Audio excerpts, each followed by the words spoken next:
Iwo unoziya imba yo nechirungu. Akatemwa nemakeni for chirungu for so many years. Ndiani. The Nutty. Unacceptable. I never ndinonda to perform mumbare muhood mangu ini. Nenya hiyo. Tatomula urowa. Natamuka.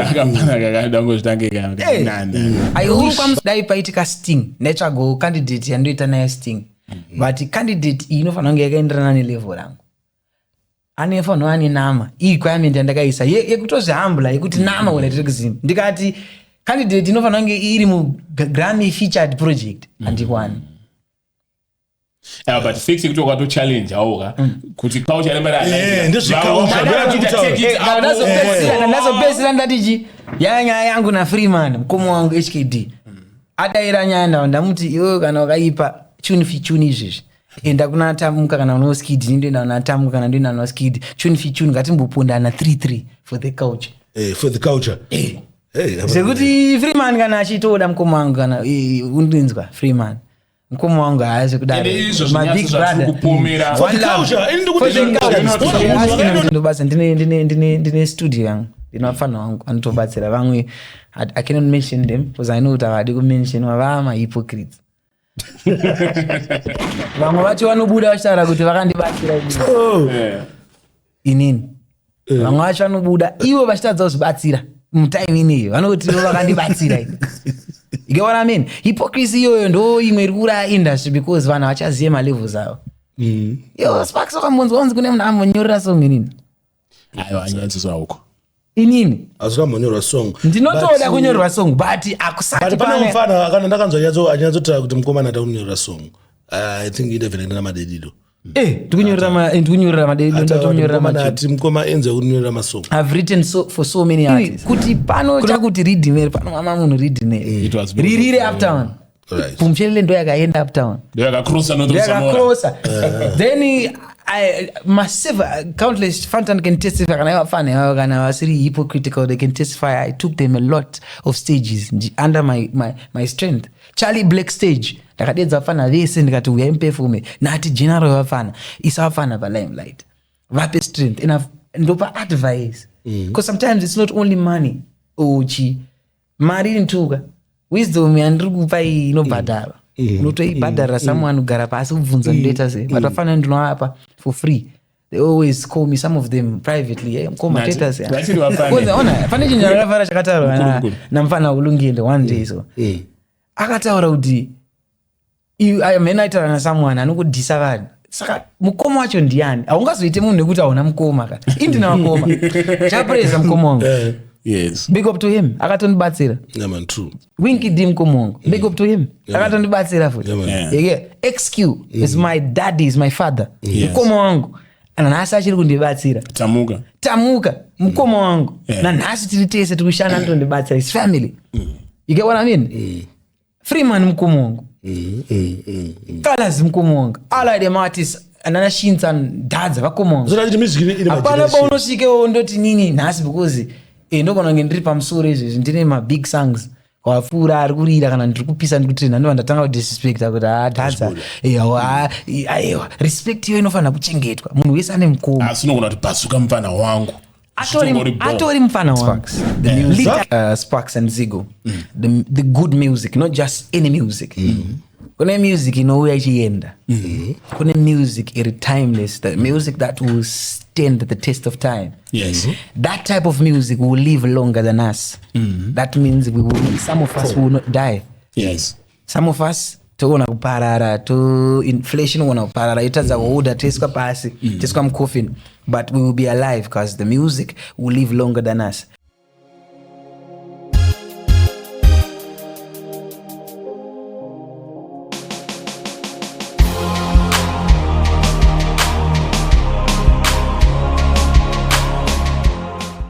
Like I always say, the music Sparks, the music Sparks and Zigo, the good music, not just any music. Kune music inouya ichienda. Kune music iri timeless, the music that will stand the test of time. Yes. That type of music will live longer than us. That means some of us will not die. Yes. Some of us toona kuparara to inflation ona kuparara itadza kuuda toiswa pasi toiswa mucoffin, but we will be alive because the music will live longer than us. This was happening to Soulja Love. This was happening to Mtukudzi. This was happening to Bob Marley. This was happening to Michael Jackson and anyone you know. James Chimombe. The good music will live longer than the artists, and the music will always be here. So that means the artists will never die. The good artists will never die. The artists that serve the soul will never die.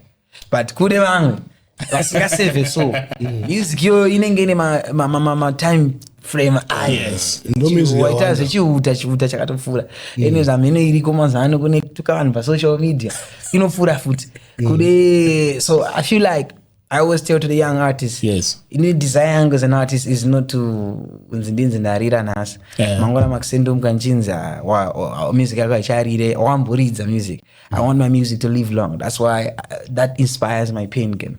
What else? Music young sparks, the mustard seed vanarungu nditi it's still the album.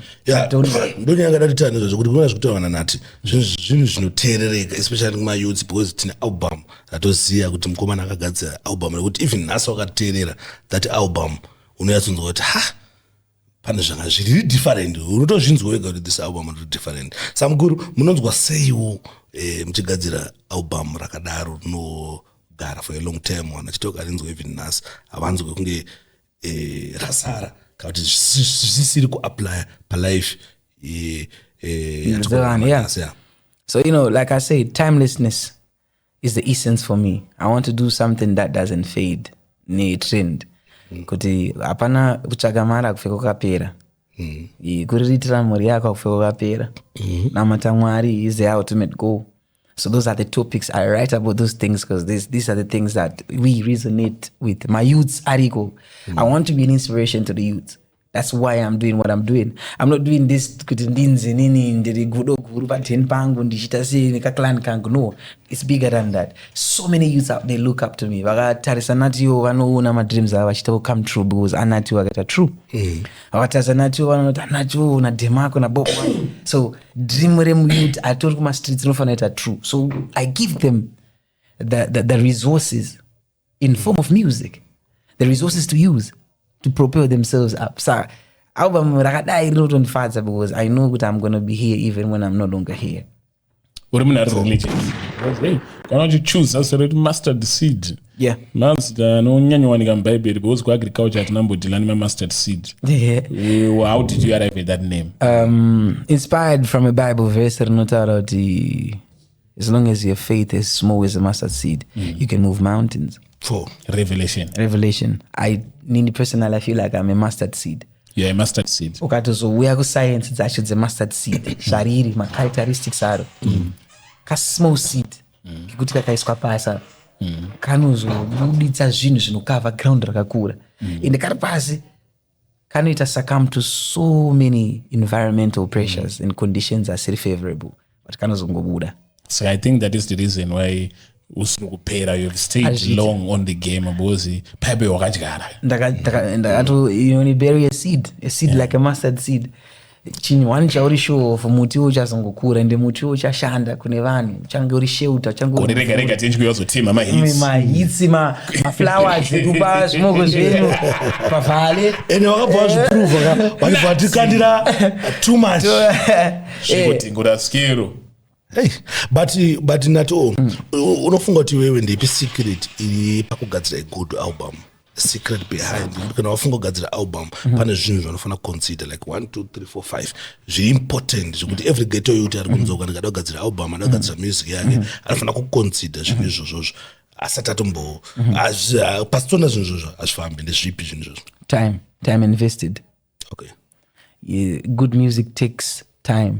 Greatness takes time. Great music takes time to create. Hapana paunogadzira album in 2 weeks or 1 month or 2 months or even 6 months. That album can be ndizvozvo zvekutsvaga mari zvekutora mari, but that album but papa unoba wapiwa example ya Soulja Love wanga uchiti say inspiration to men probably pamwe song yamakaita mese panotofamba theory yekuti akainyora ari padhopa tamuka.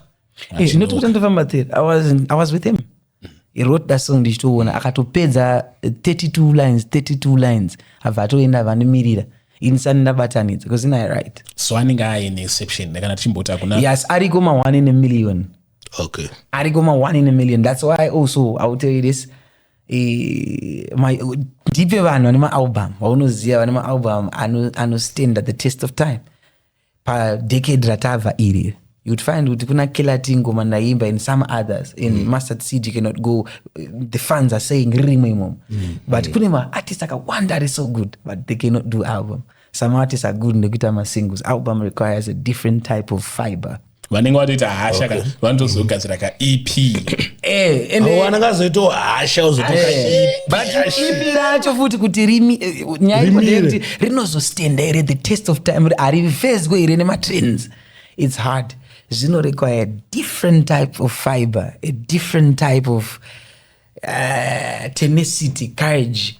Yekuti ukwanise kuita album rinomira kusvika and also Mwari anopindira big time. Mwari wemayouth aripo. After Mustard Seed, munhu kaita a very big project. Next project ikaseta live up to that expected. Kwete kuti iri bad. Asungoti haina kuzongosvika paningiyo. Vanononga wapera kana kuti waflop. So without trying to pit you against Master H, ndaona Master H pakati akapisawo zvekupisa zvezve pamba kufamba naTV kuti hey pisiro kuti Master H izvezve ndomupisiro wakaita Nutty O last year naye asina kuzvitutumadza zviita time iyo. Okay,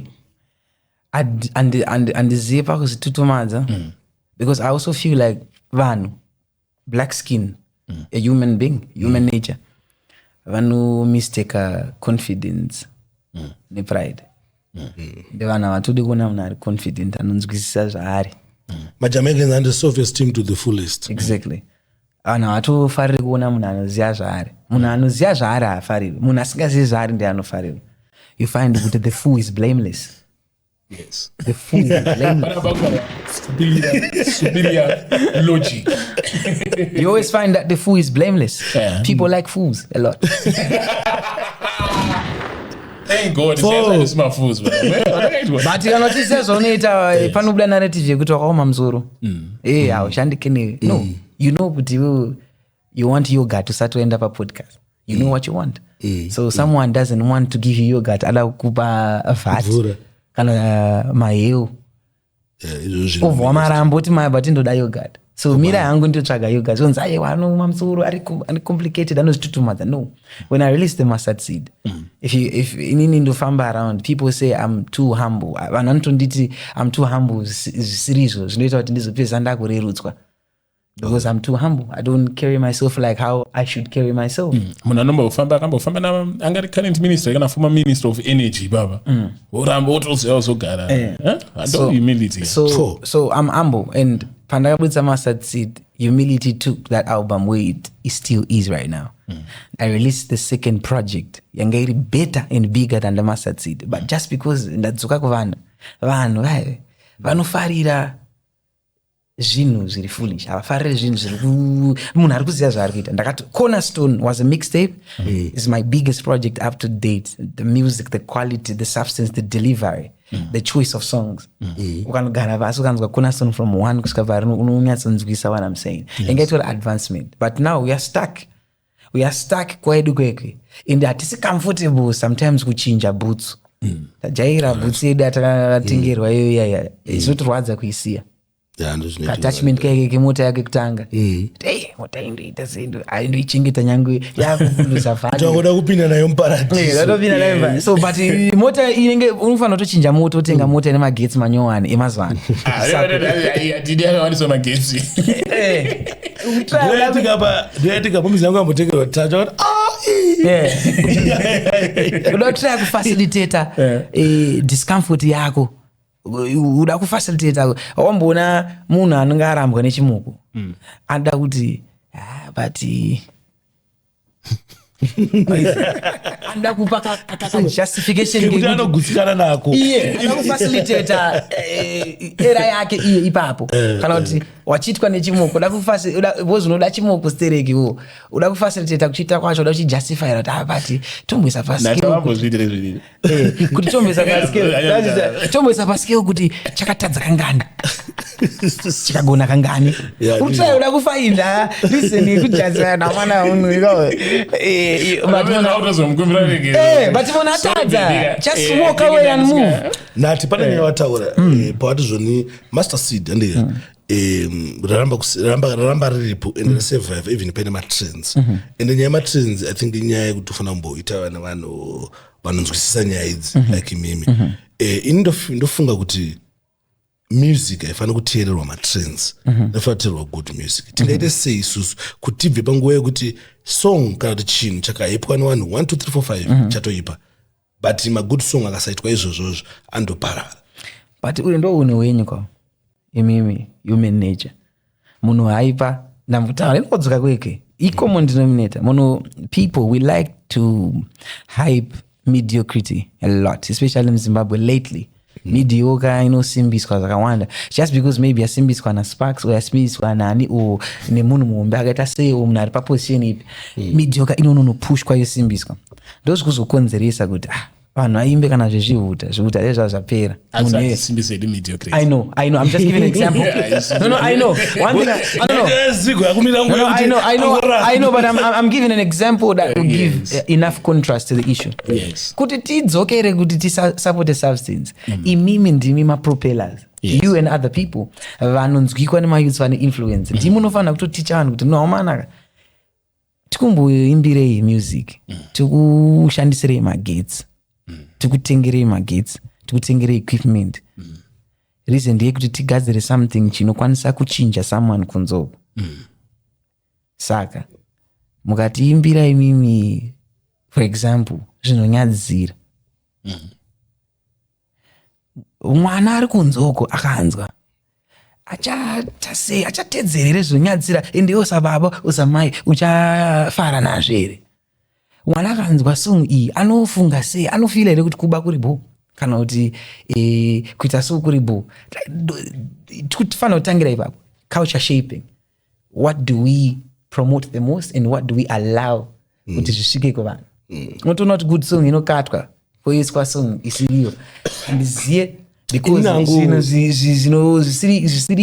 zvisingabuilde vanhu zvinonakidza sin looking forward ndisingadismisa hangu masong acho but isusu sevanhu vedhanzo you know mudhanzo kune mangoma ekuhoro maiziya ekuti exactly tine mangoma atotoziva kuti mangoma akaya ndo edu taendawo zvakatofanira ndokudza ndofarira song yangu yepatani bata my biggest song that number 4 ndoyandi kuti zvoni isusu andika tauti tikwanise kusa because paneka thin waiziya pakati pacho kuti unyazoziva kuti music yatozofanira isina musoro ndeipi uyezve nemusic yekuho kusedhanzo ndeipi Sparks mota mako zigo uri mota mako une una momzi yako unoridza music yakaita sei ndina momzi wangu usually ndotoridza Everton Malazi Sharon Manyonganise une mwana wako unoridza music yakaita sei ndoridza music iri moderate ndokona kutoridza even ana Tuku ana Japreza ana vanhu vengoto kana une wana andika unoridza music kana wanyarikani unoridza music iri clean tikaenda kuhoro toataridza kana ndandega mota ndine chimoko kana madhamu yangu ndakuita yangu kana ndina Sparks ndokona ngoridza chair so unospenda time yakawanda sei una madam une chimoko unospenda time yakawanda una momzire nevana unospenda time yako yakawanda uri mubhawa here tikaanza ipapo takwanisa kudetermina kuti tikufana kuita sei nemusic ipapo manje panotyisa but subjective because vamwe vanospenda time yakawanda vari kubhawa vamwe vari kubasa vamwe vaina madam or vamwe vaine vana depending on life yako madynamics akamira sei so answer yangu ndeyekuti part subjective like you said I like that point answer yangu ndeyekuti vanhu tofanira kuzongoziva demographic manje kuti let's say for example kuti uite mari demographic rinobuditsa mari 20-30 bucks per show kubhadhira penda mushow rinowanika uptown demographic rinospenda time yaro yakawanda richiitei alright ende uda kuriseva how and unofanira kuimba chii kuti demographic riri kufollow so that iwe wacho ite mari.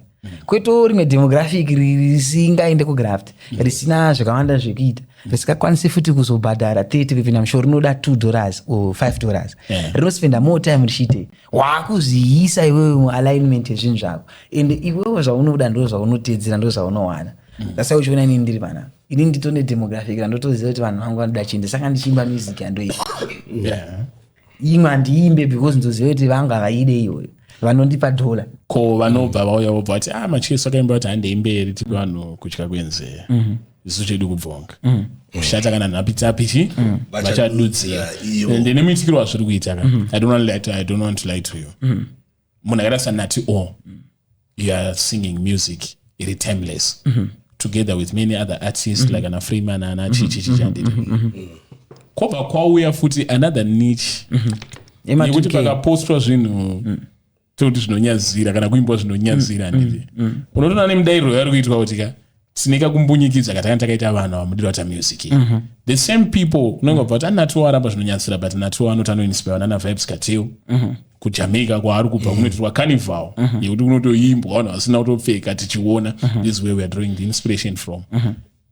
saka hatina kahypocrisy here hapana hypocrisy it's all in translation kuno kuZimbabwe as much as nainspire na Cartel ndofanira kuzoziya kuti jembe kumba kwako mubikiro waunoriita hausi mubikiro wandoita kwangu because poto yedu yakasiyana nestove yacho dori jembe rakafanana ndotobva kumba kwako ndainspire nemubikiro waita jembe but mubikiro wanchanoita kudheni kwangu kasiyana because poto yangu stove yangu zvakasiyana speed yestove yangu moto wandiri kushandisa zvakasiyana mugoto wakasiyana alright saka Cartel ndototora zvandotora ndakuZimbabwe kuno ndoziya zvekusiya ndoziya zvekushandisa zvinoshandisa background intelligence alright intelligence dzakanaka but dzinongochidzitira mafans here unongochidzitira iwewe kuti unozonyara kufamba because tikuita situation yekuti mafans aya ari kufarira music here ndinoto ukatonzwa inini ndokupa example kana uchinatsoteerera masongi iwayo ndinotomaimba but anenge akadignifyiwa there's a way yekutuka munhu iri nicer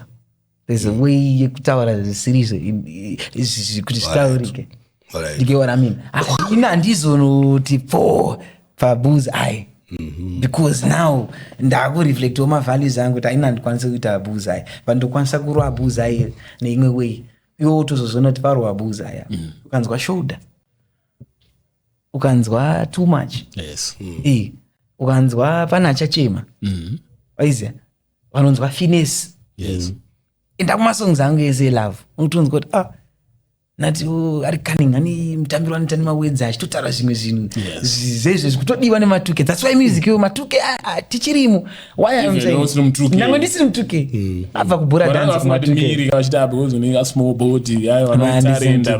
handisi mutuke but ndogona kunge ndiri leader wematuke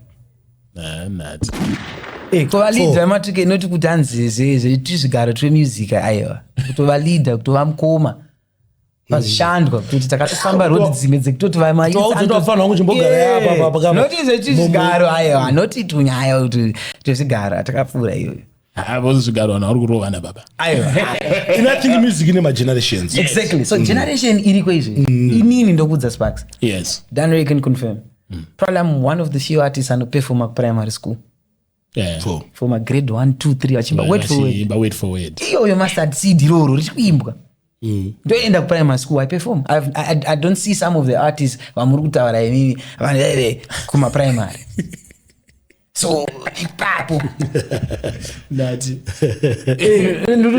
ifacho ndikuti inini muri kuti kune mazano vanoti bvoba buzai handisandamboona kuprimary plus a lot of people don't know kuti uimbe usually kuma institution government but unika Ministry of Education kanofanira kutoshanda kuti unotovhetwa the same way atinoti mubhuku rinokwanisa kuverengwa kuprimary nekusecondary rinovhetwa richitariswa kuti pane patakazopfuurira pakuvapa zvevanhu vakuru saka music yauyu iri kubridja semimbiro watanangoita Bob Marley ndatakamuzwa ndiri magrade 2 kaini but anthem yake wainzwa asi ichiinspire madhara anoona saka aiwa ngoti Nutty wabva washoro wamwari andaushora ndangopa example says mumipiro amandita ndapa answer back to you because mati kune generation yamazana isiri kutya kurova bull's eye iri kutaura kana zvezvo zvatisingakwanisi kutaura zvasi comfortable nazvo but ndiri kuti why ndisiri kuiona iri kumaprimary school ichiita izvozvo because tiri kuti isusu zvatiri kuita izvi zvine result resonance nekuresponda kwacho. Why maprimary school vana vacho vadiki variko vezvinezvi vari kuda futi izvozvo zvacho zvitori neprecedence. You remember Sparks big up Ndunge akarelease a song, a very good song yakurelease izvezvo yakaipa aitotanza it's a good song munoiteerera takabigwa because amazona mfana wedu apana wedu chaiwo but akamboperforma paprimary saka pakabati tirima you get what I mean? Baba pakaita moto baba he had to apologize yonobo uona pakaita pullback saka I think from that aninga akabatu because kazona yakaita izvezvi inazonyanya aninga akabatu kuti music inofanira kuzova kuti inokwanisa kuimbika inango so taanswer nerapa ndikumbira boys taanswer answer tese tinoda zvinhu zviri right and we spend more time tichida kuwana zvinhu zviri right or tichida kufila right. So when we don't want kutombofila zvisirizo pain inoda kufilwa manegativities ari mulife mahardships nzi but tinoda kuramba tinzwa zvinhu zviri bo so kuita zvinhu zviri bo ndo kwatinofanira kunge tichingoita asiwo tinofanira kumbobudawo mugwara vambichana indobuda wana tobuda vanzwa Peter Pan ndakatotaura rimwe kwedirector kuti ukanzwa kuti jamani ngakatsamweya go ahead and fasikian wish me go you know that word. The real Jamaican way, exactly, because we are inspired by the real Jamaican dancehall, and that's the culture. No, wait, panapa ndi podcast ono. Pana mdiga ufanira muoneka pana. Ndakataura wediroro. Zvindotobuda but ukada kuona kuti vanhu vanotanga vasingazvinzwi ndakataura. Vanhu vanotolerate kuti at least waritaura but much of it is good. But wasongori because paitoda iroro racho iri boys yona nasaka kushuire zvakanaka unofana tongowa exactly the boy them pussy them come wish me good.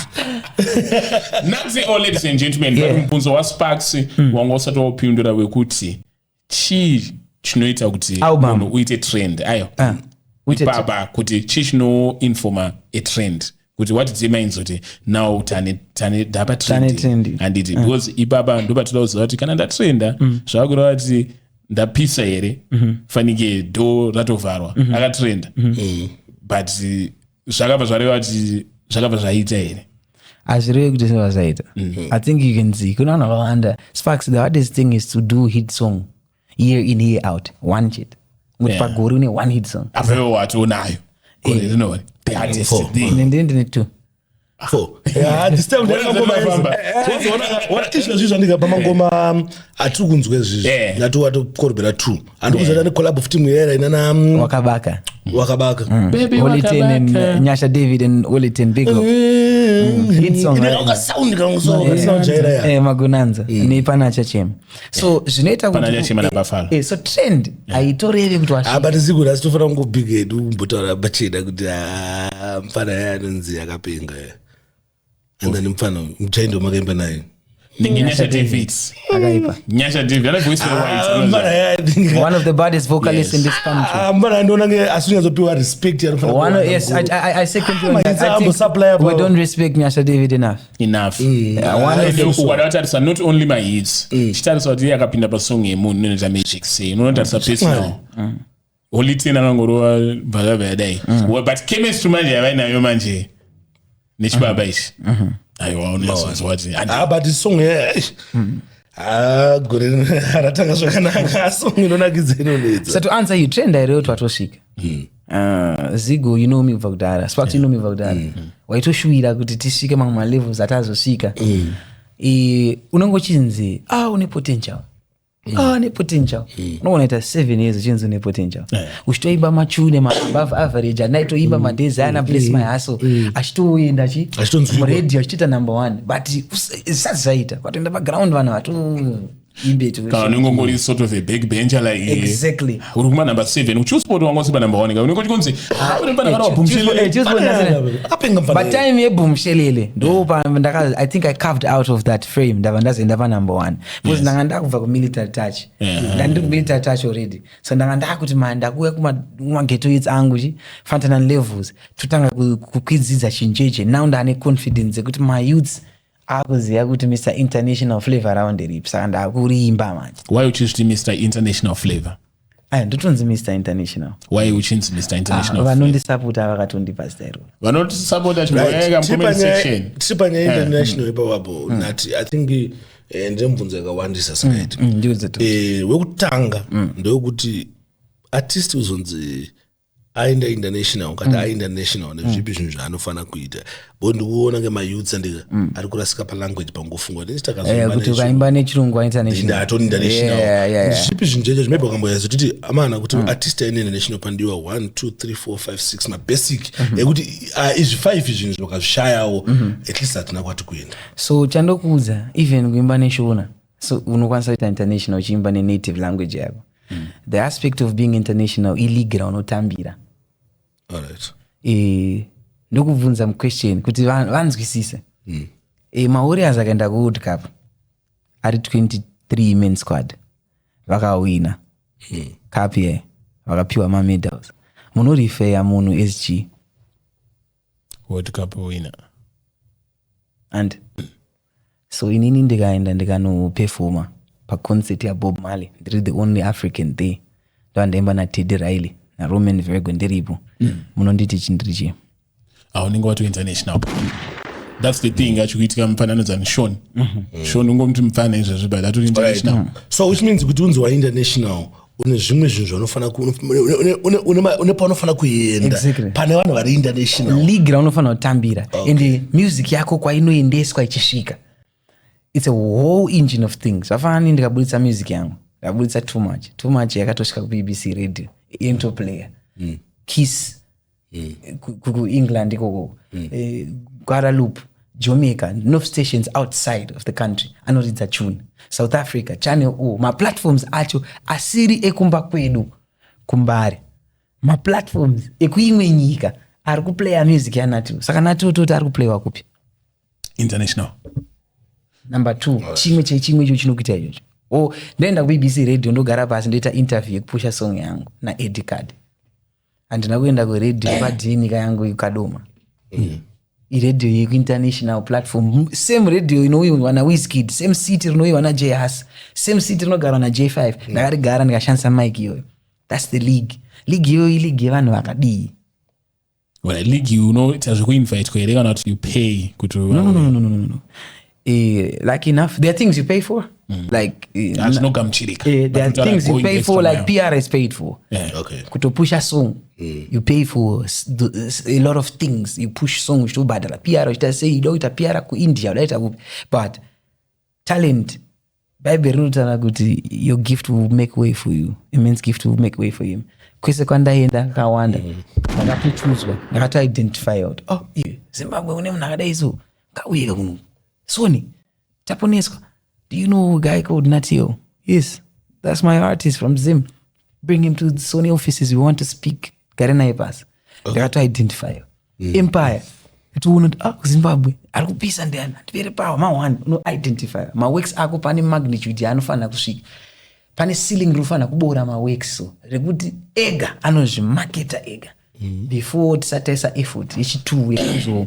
Mani kids after vanhu kuti va vanzo panogara pachikombewa WinKD naJapresa panoitwa bring up nyaya yema international feature WinKD achichema naudze budget nekuti pane need here kuti paitewo feature or something like that achitoona ngezvakatamba saka question inge yaye kuti kurova feature ne an artist from another country Vanchoga akarova feature na AY Poyo wekugana saka kurova feature ne an artist from another country. Does it mean kuti why international? But anofana ngari artist are international. Not you not to disrespect Vanchoga. Waipo time angotrenda ninge mafanis. He's not an international artist. Let's speak music. Let's be real. So now we want to speak music. Stoneboy. Stoneboy is a good BET. example. And a BET. 2015. And a BET. Stoneboy no perform my international concerts, my reggae, whatever, Jamaica, every request. So Stoneboy is Ghana's international artist, is an international player. Ato signed to an international label. Akaimba after Nutty O. Nutty O actually signed to an international label. 4. Nutty O is international, and there's no question about that.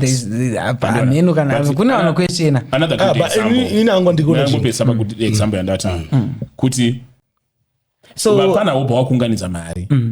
Kunobhadhara collab. Right, papa ne misconception. Kunonoimba ne artist yekunze. It's one that it's one of the things. Chino edwa pa kunzi uzonziwa international artist. Illegal unotambira. Atinga disrespect munhu aenda unobhadhara collab yake because look, izvezvi ukaenda kuna Kendrick Lamar wakadaita collaboration anokucharger. They worked hard for that level. So for you, arikupa traction ye audience yake. So you have to pay for that service. Kana watopinda munichi rake imomo. Atotiri munhu akaita tumboti sewe. You have done that more than thrice. More than 10 times. More than 10 times. So ukanobhadhara nemwe munhu anditi, we just see you as an artist who is trying to break new ground and using whatever means possible. But with all due respect, not as someone akaita King 98. King 98 akafeature na Diamond, akafeature na Davido, akafeature na Nestle anditi. But song yake akazonyaso peace anditi, akafeature na Shashio. Right. Answer yako ndaiwana. Kutonzi futhi unzi international artist unofana ngochipisa pa den pako. Ine requirement iyo.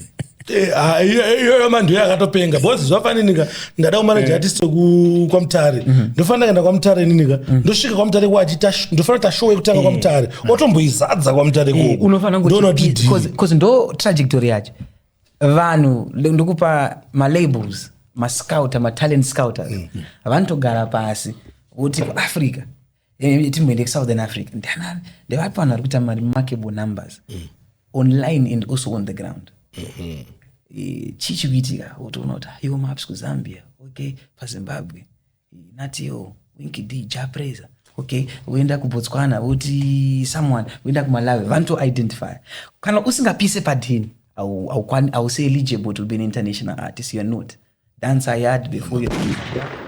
Saka vapana mostly special on a bag. Both in chapter 98 mpana anotogona. Akatoipa. Anmona. But ndo feel onge maZimbabweans ya anotoita kakumu ignore. Trajectory yaifana unge istangira padini. Une master zvakaitwa na Shashiu. Shashiu chakaita akaenda kugeto. Ovantangira zvinhu zvake kubva kugeto. Totozvizatu nemari, totozvizatu zvinhu zvako zviripo. But wakatanga wambobva kuti mari yecollab yakapa Davido. I think they come to hadira pa ground ka. Obasvika kuti mugarati yoti hulenge ndoti madedi doti Junior Spraga obati ndozvingoita shonika. Shona ngoti mari yake ni mondro kaita ubva ngorwana vapana vari sei vari kupisa pa local. So it's a combination of things. It's not one thing Sparks. It's not one thing Zigo. Yes. It's just andamenshina. One tofana ngochipisa pa den. Utori ni framework ino appeal to the global market, not vanhu padeni pako chete. Because kune boots yatoziya kunokuteka but aizikanwe nana Offset. Sasama ufana upfeka boots kuti Offset akaiona noti alright, inogona kunge isiri cheche but ndizo zvatinorola izvi wa appeal. It's all about the appeals. Watarisa munhu urikuone, watarisa munhu unokwanisa kutaura kuti munhu ndewekumbari kana kuti munhu ndewekuburudi. Okay. Appeal.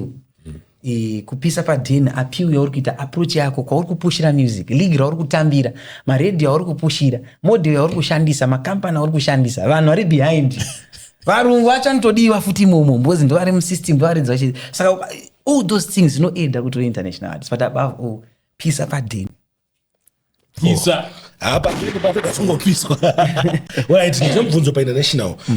Ndibozi ndane time ndichitya kushaya kuti ne music yedu kaita vanhu vakawanda vasikuenda international. Waziya. Ndafunga kuti ma-artist ndo anotungamira here onoshanda nevanhu vari ikokoko. Anditi kana kuti we need Zigo atopise iye Zigo otoenda ku BBC andika then Zigo ozopota achindosa ma-artist kunyika kwake padiri. Zvinofamba sei? ndakaenda ku Afrobeats podcast na Adeshope. You know Adeshope, Nigeria. Exactly. One of the biggest podcasters in Nigeria right now. I went there. I did ADVERTISE. I did DJ Edu. I've done couple with a lot of people. What I've seen, the music business. Kuna artists arongoita kosa umwarita music business. Differentiator zvinizvozvo. Okay. Afana kawanda vari kumazano nevamwe vasi business remusic vari music. Okay. Then kune mamwe artists ari music ari music business. Music business ndere mari, ndere numbers. Panotoda mari. Right now chikundistopa inini kuti ndiende ndinonouraya Coachella inge kuti handina mari yekuenda kuCoachella. Pane pachidiwa 200,000 kuti ndisvike paside naWizkid. But I guarantee you ndikasvika paside naWizkid tikatopinda mustudio imwe mari 5 million yakutoya because ndichatongomponda. Chimodizosa paCoachella kuti 200,000 ndeye kuti uite sei uwane seat. For example, unoenda sei kuCoachella, you need to move with your management and your team, performance yako inchichichi, the expenses behind. And I thought as an artist you are invited to Coachella to perform. Fine, they invite system ya Coachella ndeye ikoko. I want you to understand the system of things in mshanraneta. My bigger labels and my artists out. Okay. They make sure they secure spots for their artists in spaces like those because they're doing music business. That's how chinos unonzo contribute to streaming kushazanga kwema songs. Iwo kaenda kwa Afro Nation nazi pakarowa song ye French wasingaziva unoita sei kuti uzive kuti ndiyani ndakutotarisa ka screen Shazam. Aizia label ratoita business ipa kwakutouya chi something. Okay. So it's not by accident for you to find yourself on a stage. Azvite ariko ma1 million ekuti Tyler azorova water yake but achingoirova akabva angatokusoni. But so kufana kupisa padeni wapisa it's one level. Second level wafana kupisa kuZambia nekuMalawi. Second level wapedza southern region wakupinda mu central western wakufana kutsvaka kuti ndinoita seiko zvese zvinofandwa. PR work is paid for. So now Nutty, so usatoenda international kwedu kutolimisa nemafans kwakawanda manje Nutty tinoti watuudza kuti zvokufana kuitika iwe pazvese zvatataura izvi. We don't want you to speak like a spectator or a commentator. Iwe wakupisa zvelevel riri painternational. Muno munyika tokuona but we have never been to Zambia. We don't follow tombori mablogs ekuNigeria. Uchizvireta kuzvona kupisa palevel ripi. Ndofana quantify ni percentage kana kuti nichi ndofana unogona kungoita general ngoti ndikapinda muSouth ndopisa. What I will tell you is ndikapinda muSouth Africa kana nyema level ngoti level 1 kupisa kudeni, level 2 endo kuMalawi, musadaki medimo mumpana ene musadaki ndiri mu level 2 ndakutopinda mu3. Because lately the moves I've made and my industry corners and singers, my creatives, my artists, we know each other, we speak, we've worked and released. There's still work to do because it always boils down to how you present. Chingwa chikabikwa and Nutty O akabikwa ichingwa chekuZimbabwe pama international tour. To celebrate Nutty O aenda ku UK, but most of the times we'll be performing for Zimbabwe. Wano erema unogona kusaita stand alone. Yekuti you are inviting tomboti vanhu pekuti invite I've invited to a lot of international shows. Last time ndakatenda kuCarnival ndakainvite ndakazononoka kusvika slot rangu rapfuura was the time payedi aiza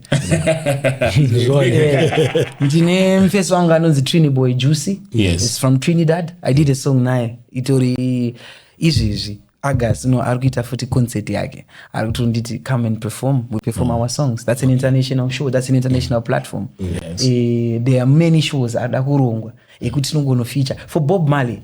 When I did Bob Marley Africa Unite, I was invited to perform muchibhazi Carnival when they are doing their carnival around to perform my songs. I didn't go because And how did you feel? It was a self-funded trip. I couldn't fund myself that time. How did you feel uchirowa project ya Bob Marley? Bob Marley ndo last number zvatiri kuita zvereggae dance izvi. So munhu wese achitokura nyangwe maartist ekuAmerica izvi unotobvunza nokudza kuti ada kuimba naBob Marley akafa kudaro. Ndokunonzi the music lives in our so to me kuimba naBob Marley ipinnacle. Ndakaita the greatest moves. Something chandaita kunozotora mayezi izvi vanhu vari kushanda ari kuti vanozowishow kuzongovo vaine zita raBob Marley kupiwa mavocals aBob Marley ariro unzi garai nawa gadzirai music natamuka the way you feel but mukuita tune nemukomana greatest of the so anga masong anga kaimba kudhara yes makambo release kana sati yeah so anga release kudhara so enge yakunzi Africa Unite project where they pick the best of the best in African countries. Okay. And they picked you and Winky. Yeah. Yes, is proper representation of Zimbabwe to the world. Yes, true. Yeah. But nanebvunzonga nawo into nange industry yedu music kufira pa structure music inofana ngaita saying that exactly structure music zvandoziyawo zvakawanda. There's a lot I'm still figuring out, traveling and learning kusilinka nemamwe artists ndokunotounza knowledge exactly ndosaka ndayadzobvunza so vangani vedu vanobuda kunze kuti vanodzidza ndo vanotangira structure ntanga pakuziva zvekuita ende kuziva zvekuita unenge wadzidza sedza uri kuenda muclassroom uri kufamba neakazviita uchiona uchidzidza odzoka implement. Vangani vedu vari kubuda kunze vachiita mangani maworkshop anoitwa maartist emuno anoenda here vanosaiza zvinhu izvo zvakawanda. Structure iri kutangira pakuti artist ari kuziva here kuti iye ndiani ari kufanira kuenda kupi ende anofanira kuita sei. Ukabuditsa music packaging yako PR dzako distribution chaicho yekuti udistributa kupi marketing and branding zvikuenda kupi ma-factions wayo anogadzira structure. Okay. Watoenda kuGhana so ikabuda kutori necompany yePR inonzi Elumbini. I work with them paMustard Seed. Okay. Unotosvika wati ndine project yangu ndida kupenetrate Ghana, can you help me penetrate Ghana? Wokudza kuti tikwanisa kudai and you pay for that service. Structure yokunogirika here kuti kune maybe munoita izvo zvanazikwa naSparks kuti munogona kuita PR dzaartist ndikabuditsa song mukwanisa kundipush here. Ano munokwanisa kundipusha panapa but it goes deeper than that. Kune vanhu vasina internet vasina phone. PR torowa zigo tavarobva kutorovera PR amwe munhu amepisa chaizvo akavisa you see so mastructures iwayo mastructures iwayo label system chayo ririko kuSouth Africa kunoku hariko alright properly the way it's supposed to. Kunoku ndeyangu yekuti nini ndavhura company yangu ndine equipment indiri privilege ketoiti vanhu vangotofanira kuti ndati talabel takutomhanya but ma-functions elabel chaiyo anorequire capital. If you ask me, firstly you need millions because the music business requires you to push, and to push zvino require mabudgets. That's why ndo patungogumira tinotry semagetways tongwava ili ufira pabudget budget safana ini ndokudza izvi isa 2 million apa ndiende pandoda kuenda uone tingete sei ana Nigeria kana risiri kuna Nigeria manje ndakunganda chiya kuti Nigeria vanhu vaka I wish sometimes don't put amadaenda angozvarira kuna Jimbi because look vanhu ndosangana nawo Mozambique ku Nigeria inodzoka kuma streets etsvaga kuti artist ane potential kupisa ndopi ina ndise mari papa isusu tobataona artist atori mubrabas akatopfeka original diamond chain achitogara muleki meme kunenge kuBoruto arova one tune munhu atobrandwa to attract what they're supposed to get already. So next time pauri kuya uchida kudedza kushow iwo ndakudza ndoda 20,000 already. You see how I've been rolling and how I've been moving. So I'm feeling do ikoko kuno tatisina vanhu vadaro vane kuno vanotounza maartist aya kuti vatishainire nawo tanga tisina taanawo here handizivi right nyaya nati onde kuti mbinga dzemunomu ndika instead yekuti dzishaine nevanhu vari munomu vanotounza artist kuti vakushainire kunze kuti vashainire maartist ari munomu. Unotopina muclub yo topiwa katebhu kakasheka ne1 henisa artist vekujozo kakaimba 1 tune obvaenda apo vanopiwa 5 mahenisi obva bakisirwa ipapo obvaita sevadase. I feel like that has been our culture. That ndo pari kutanga kuleka pari kubhayizi tine heroship muno respect yatiri kufanira ngeti then auite izvozvo kuNigeria. Au disrespect the Nigerian artists in Nigeria. They value their own and they make sure they put their own. Nigerian akauya kuno akatengesa hembe dzake nemba yake akauya kuno akati Zimbabwe ndakunoita project anosvika achiwina. Ati Zimbabwe mubhawa chamuchamu ukaenda foreign ukaona tebhu yekuti mamwe mablacks ari panapa mamwe ari uku havasi kulinga kuti maZimbabwe.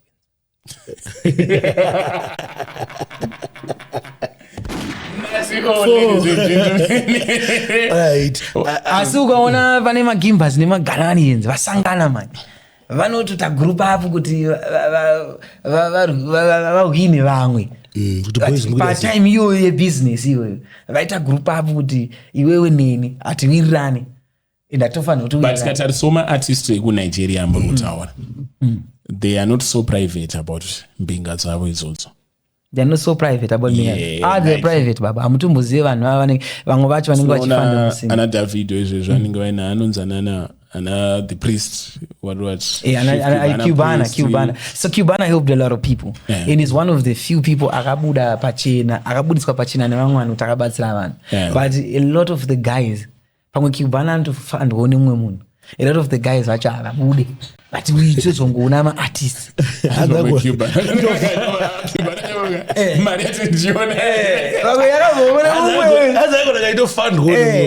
It's not as it's a facade. So which means mbinga ndozofanira kusimudza industry. Not mbinga alone. Even kune vanhu anonzi ma-angel investors which even Tega, like I believe in hard work. That's why it has taken me time to go where I go. I hear people asking me, hey, you have no, greatness takes time. Pandato I never thought I would be here, but I'm not exactly where I want to be, but I'm going there. I know that we're going to it says ndoenda ndega slowly ndichitsvaga dombi nchibatanza nchienda pachazongomumuziwo ndawe naloto pachauyo mudhara wangu mumwewo anondibhilivha ubva ati mfana ndaona kuti uchasvika chi nditori nawo madhara angu anondibhilivha anto inbox kwangu wandinawo handisingakwanisi kudisclose but I have a lot of people believe no I understand the level mari inenge rakudiwa because pana mwe munhu angona ngaine mari yekuti timboite video yedu nyama exactly but kuti tinoite collab na Burna Boy hano mari yoyo ana mari yoyo I think because Burna Boy anogona kusakucharge collab because unogona une ma streams ari bori talented ende unopisa kudheni kwako but anozokuti shoota video yake pamwe inenge ichida 200,000. Takambogarisa vamwe vanhu panapa vatakambogara navo vachitiudza nyaya dzemaartist artist ndinge ndakazomborara naye kwakati ndakazombokisana naye kwakati. It seems like you hauna tunyanyayo twakadaro. Does it mean kuti hauiti here izvozvo or pane wisdom dzaunoshandisa panyaya dzakadaro? Hakuna mucheni but kune chipo chakapiwa naMwari humility newisdom. Wisdom takaipirwa kuti itiishandise kuti izogada the body. Right? I try by all means to stay away from trouble. I've seen a lot growing up from fellow artists. I worked in Nasauru and first generation or second, I don't know. My artists akawanda ndaiona ma mistakes anenge achiitwa aziroti hatitomborasike sometimes because you know with this music fame inodomodza. I think fame inocorrupta kupfuura zvinhu zvakawanda zvandoziva. And sometimes when that fame gets to your head uri mfana usingazive how to handle it unorasika and unorasika mumutoo iwoyo. I try always to stay away from trouble and then try always to keep separate private life yangu nepublic life yangu. So nati vanogonotoita mhosva ndinatiwo but handidi kuti Simba aite mhosva. Carrington handidi kuti aite mhosva because Carrington is a son to a mother and a father somewhere there. And Carrington, you never know, one day Carrington anogona zange a father to a child. So sinizvozvozvinozogona kuzoonta vanhu. So ndoseparata zvinizvozvo. I stay out of trouble. I try to hide from trouble. I try to stay away from trouble. Though trouble finds us. Substance abuse is one of my issues. Arunesa mZimbabwe. Mnemisiyana nezvinodhaka. But my artist anoimba musambo unenge wenyu anenge achida kuti angamborova kuti anyasopinde level. Ende kune vamwe kuti takatorova unotoona kuti zvinenge zvinomubatsira izvo. So how do you balance? Number one, do you take drugs? Number two, do you take drugs and it? How do you deal with my issues? Vamwe vako vekuti they first need to take zvinizvozvo but zviri illegal or zviri harmful. Number one, I don't take drugs. I thank God for that. I think it comes from ndakazvarwa Mbare, nditori Mbare youth. But then pamomzi yangu inini paitu kule yangu inini aitorwa madrugsters ndokura nevana ndo society, my friends and stuff. I've lost so many people to drugs. But andambobvira ndakakwanisa kuindulge into those things because ndakaona madangers azvo and ndakabva ndangozviramba. and then ndakazvimolda into a person wekuti ndakataura kuti isa zvienderane nini. Takatomboda kutraya kuziinda uchaini because zvezvichipfuura nepatiri utomboda kuzvitraya kuti amwana pamwe wanyanyosaririra kapanapa ndiwe wega but unozongoona kuti zvikuzoitika after asi kuenderana nealignment nepurpose yawakatumwa najaja pasi panapa kuti uite. So inini I don't do it, and how I handle issues, do you know what? I know who I am and I know what I want, I require. Nditone mavhezi angu nanotofamba nawo anotoitawo zvimwe zvanenge vachiita zvichishandisa masubstances, but I don't ever feel like ndofanira kudaro kuti ndidaro. And as far as performance, kuti utange uperform utende pastage utange waita something wainjusa madrugs kuite something, that's a different level of weakness if you ask me, because andifunge kuti reality yekugona kuperforma pastage inochinjwa nesubstance. Okay. Right? Yeah, ndo inyaya idzodzo dziri sensitive, but mayouth atorimo akawanda emusic ndo zvavo izvozvo zvanoshandisa, and we are not fighting those things somehow. Tikutange tatoaccepta kuti zviriko zvinotoshandiswa, but now vanhu vanobva vanetsekana manje kuti panetanga paneka hypocrites, especially kuma-artist akaita semi yekuti you don't want to call a spade a spade. Some of the people whom you have idealized munoti no, this is a good model for my youths, munovapraise on the good impact that they've done to the industry, but you never call them out on my lifestyle wakapromota angonanga akakonzeresa drug abuse. Calling out those people isn't too. Look on us talk to behind closed doors and in the social media. Nchida utsuya someone ababa kuti asiya ma drugs ndugona kuprefer kuenda kumba kwake kana titese pa ground ndo muti izvi zvinzouro asipo izvi dai wasiya and kwanise kuenda pa online ndo nomuti ningi yoyo ari kushandisa zvinhu because inogona kuita backlash kwandiri ende zvinogona luka ungeni ndoda kutraya mazuva ano ningedze kuda kutrenda unoda kutrenda nezita remunhu. So that's what I believe. Titone ma-idols Shadaya akamboimensiona nyaya achitaura achicomment on Soldier Life achiti we should not praise munhu aishandisa etc substances tomupa hero status yakadaro because angasiri a good epitome. And I think Shadaya baba songa kuti Shadaya akashaya chikoro ibaba how am I saying that chikoro anacho akangochishaira ipapa chete pakuti it's not discuss the influence or impact of Soldier Love and it as a role model or an idol, because he was an idol. I believe with the Soldier Love he really inspired my youths. Soldier Love akangorova something like 10 years achipisa at 30 angatone legacy nochisa vanhu vaiti irombe but paakafa takatoona imba yanga ngosara kuiswa mawindo. He was building something for himself of what, but I also think ukuthi my drugs baby vanenge pakangabhaizika baby ndozvinofana ngoitika overally tinomupika so you see how sensitive it is kukomenta kuta call out someone uno call out neway yako yokufunga kuti right but then obva appear wrong kune vanhu vakawanda ngochitika nje kuti pane zvinhu 5 zvingona kuitwa nemunhu andika but mnaona ngoitowo zvimwe 4 ozofail 1 achamutadze kumisa kumita hero nekuti azongotadzowa because after all tiri vanhu mamada message nati izvozvi zvimwe 3 manama yes amakawira ende tinotozviziva kuti nama riwanike zvekumhanya nama rinonetsa rinonetsa so do you think iwewe kuti uri kuwana respect muindustry inoenderana nehard work yako kana kuti we know kuti local yakakosha padeni pakakosha but do you think padeni pacho zviri kuenderana like azvitombova zvakaenderana waindiudza I feel like in my part, like you asked me personally, I feel like people don't respect me as much as they should, which is normal because mprofita tombovaka kwase ofuchori mprofita mangoma mprofita mangoma profita afana ambovaka the prophet is without honor in his own exactly. And now isusu pachedu reason why tisingakwanise kupanana enough honor is because tine plague ndamboitaura tine plague redu nderekuti zvikanzi Nutty O akaipa vanhu vamwari denda tine urwere hwatinawo zvikanzi Nutty O akaipa, Nutty O izvesi ndiye man of the moment. Zvikuita kunge tati mumwe artist haana kuipa asiri man of the moment. Right. How big is the pie, guys? Pamwe inokwana muwane. Pie yakakurisa zvekuti mamwe mapatsi aya asati akutoaccesseka kuti adyike. Tikutofana kuma-accessa temadye. So zviri kubva ipapo pakuti Sparks-yo unorwadziwa kuti uyo artist uyo aita pamwe artist wangu zvaifana kuita but haana kuzviita saka haana ndimusapota kataka. Ende uyo akapresa.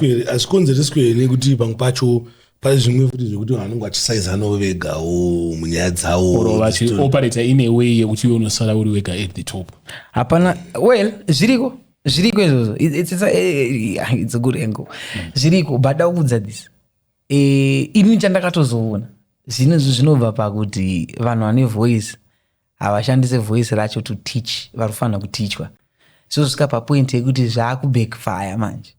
Because inini ndoudza mafans angu kuti love everyone, respect to every artist who's working hard, especially artists in Zimbabwe. It's so hard to be an artist in Zimbabwe. Consistency dzekuramba uchiimba music muZimbabwe dzinonetsa. Inini I know it. I will tell you it's hard. And kutaurira ndakatozosvika pa point I'd never had the situation when ndakafeel kuti ndoda zvinhu zvakundinetsa zvakuti strainer. Then Reagan testify. Ndakasvika point yekundakati you know what, if I could take a break from this shit, it's okay. So unoti chiona wafana nonga chikanda mangoma wafana wadiko kada saulungende kuti havasi kumbomira consistency. What I'll tell you, I've been watching the new generation. The kids are doing well. Ulungende, I like Ulungende. I like his persona. I like his persona. Ane persona inofaririka. Says art. I like what he's doing. And I cannot fully say ndinotombotera some of the songs. There's some of the songs I can do fara. Nemangwa ndruta, you know what? Apangwina ndisemuira iyi. Zvinonzwikwa beta nemfana wangu uyu. Anogona kunzwisisa. But I like what he's doing as far as the generation is concerned. Chaitika hapa music yachinja macharacter.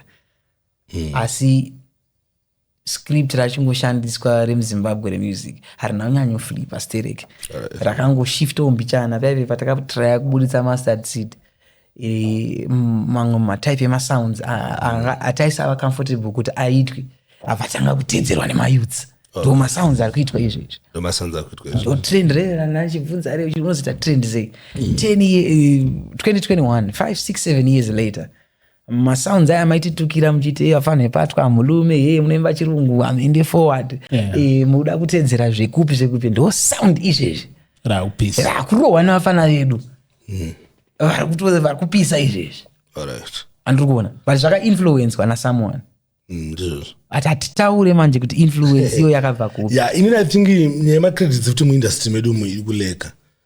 Macredits vanhu vasupana namacredits zvokuti vamwe vanhu vanenge vachitopusha mangoma vanopesa vatoneta. Iwo unoziva imba iyo nechirungu akatemwa nemakeni for chirungu for so many years.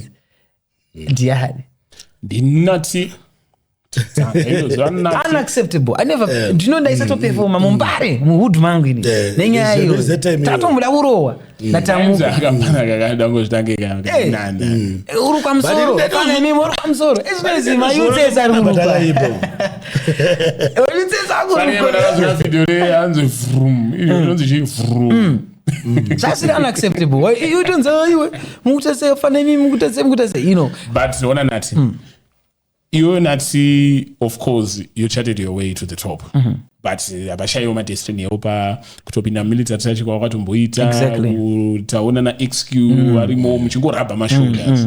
What are you doing positively mu industry chekusimudzo vapana vakutry kuyatu because kanonge wakutopi koko shutting the door never countless things and ndoda mudzuka takaita muZimbabwe countless things my brother. Kune mayouths aripo izvi zvimusinhasi vari ungrateful zvavo vasingakwanisi kutaura how I've helped them. Yotangira vari ungrateful zvavo but vari grateful ndiEnzo. Yes, Enzo, ask him how I to perform and to be seen in Nutty. Ask him. Fana vese anapuma kwa na Enzo. Look, I saw these kids Fantan. Big up to Fantan, big up to Levels. One day someday. I just bought my first car, Mark X. Ndakati unofana kuchiusport. Fanta ndakanditi nati ndiwe general wafana. Au poto uchitaso china na uptown. Wozi ngoma nako urunira uptown. Poto ushenda na. Madezi kwa kuni 1+1 yeah. 1+1 pomshelele. Pomshelele. Ndakatoenda nini kuti pano chakuti reading pano mama munhu reading. It was riri uptown.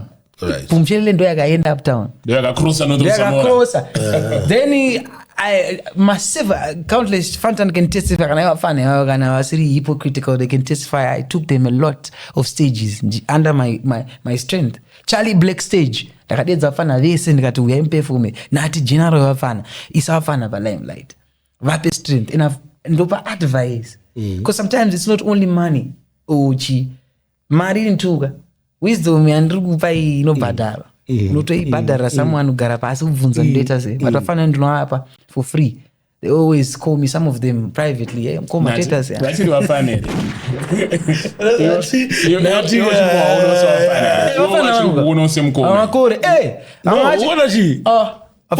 ndiye munaririwo ndakakubatsira pakati vakachite kwanedza podcast kuti wataura kuti wafana zvishonde takubvunza mubvunzo wabvunzo wenati havatauri vanonga kunyanya kuti wafana maybe havatauri ivo vafana vacho havatauri. I've helped so many youths. I've helped so many youth sparks music chaichayo kana kupa munhu opportunity kutaura kuti udasvika unatamuka uya kuno tamuka ndirecord romfana kana uchida mari yako ndokupa inini Mambo ndisi mpana wangu akaramba ndingoti mpana ndikamisa mpana wangu but ona matanga nato vafana wangu va makore there's industry nechino kuyatonzwisisa ane makore chaiyo ndikuti vari kukuona samukoma here simonera mahypocrites because ona pane chinhu ndakafara chakataurwa namfana ulunginde one day so akataura kuti mhena aitaura nasomeone anokudhisa vanhu saka mukoma wacho ndiani haungazoite munhu nekuti hauna mukoma ka indina wakoma chapreza mukoma wangu. Yes. Big up to him. Akatondibatsira. Yeah man, true. Winky dim komongo. Big up to him. Akatondibatsira futhi. Yeah. XQ is my daddy, is my father. Mukoma wangu. Ana nasi achiri kundibatsira. Tamuka. Mukoma wangu. Na nasi tiri tese tukushana ndibatsira. His family. You get what I mean? Freeman mukoma wangu. Kalas mukoma wangu. All of them artists anana shinza dadza vakoma wangu. Zona kuti music ine apana paunosvike ndoti nini nasi because ndobona ndiri pamusoro izvi ndine ma big songs kwafura ari kurira kana ndiri kupisa ndikutrena ndo ndatanga kudisrespect kuti dadza aiwa respect iyo inofanira kuchengetwa munhu wese ane mukoma asi unogona kuti basuka mufana wangu atori mufana wangu ndafana yoziko uri mufana wangu atori mufana wangu but you also start like a 5 years aiwa uri mufana wangu nema anfona namba ngoti pana wangu ziko bazuka tori mufana wangu so pane pamwe pekuti tinoda kudzidzisa vafana kurasika ka aiwa vafana ngava respect ini nditori mufana kuna vamwe vakoma wangu ene ndinoona nati atiziyane takasangana kudhira iziya satofana kurespektana takangona patoshaya respect chete hatichatombota kutongo chinjoita tirambe tichidhila irespect ona patoshaya respect so you're asking kuti ndobasa ndine studio yangu ndina vafana vangu anotobatsira vamwe I cannot mention them because I know that I didn't mention vama hypocrites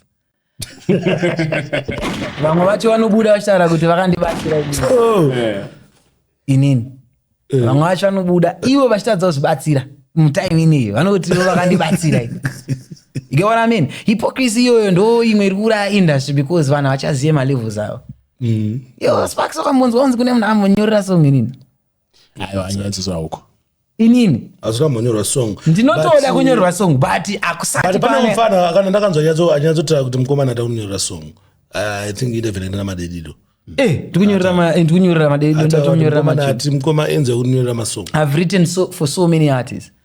Kuna mamwe masong anosvika artists etu tomudedza studio takaisa layout edu takatonyora zvinhu tomutimba but anozonobuda vachitaura zvimwe zvinhu kana zvinhu zvaputika ndozvinoita vanhu so nyaya yataura I do a lot of things for youth even kuto do you know I'm a life coach, a certified life coach. Okay. Manga managedza ndikanda vana anobhadharwa life coach ladies and gentlemen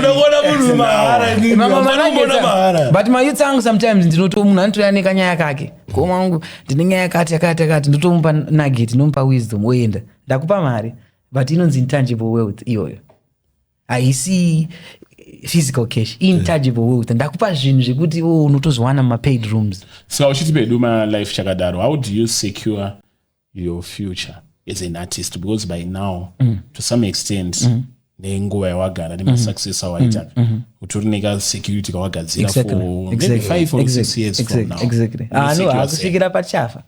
Yeah. Chikira pachafa. Yeah. So look. Yeah. So you look. Kune chinhu chinonzi. Abashando.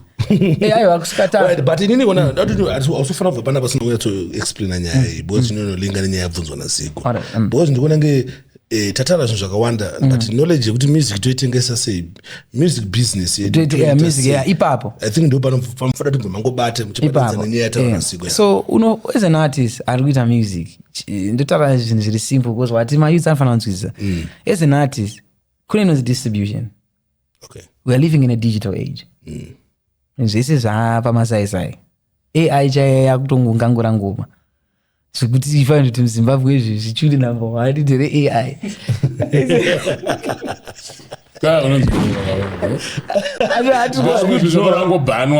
kunzi AI music hatidi kuda music inotoshanda but haishande futi nemabhambi, inoshanda nemagenius. So tiri digital agent watanga ndakaina matanya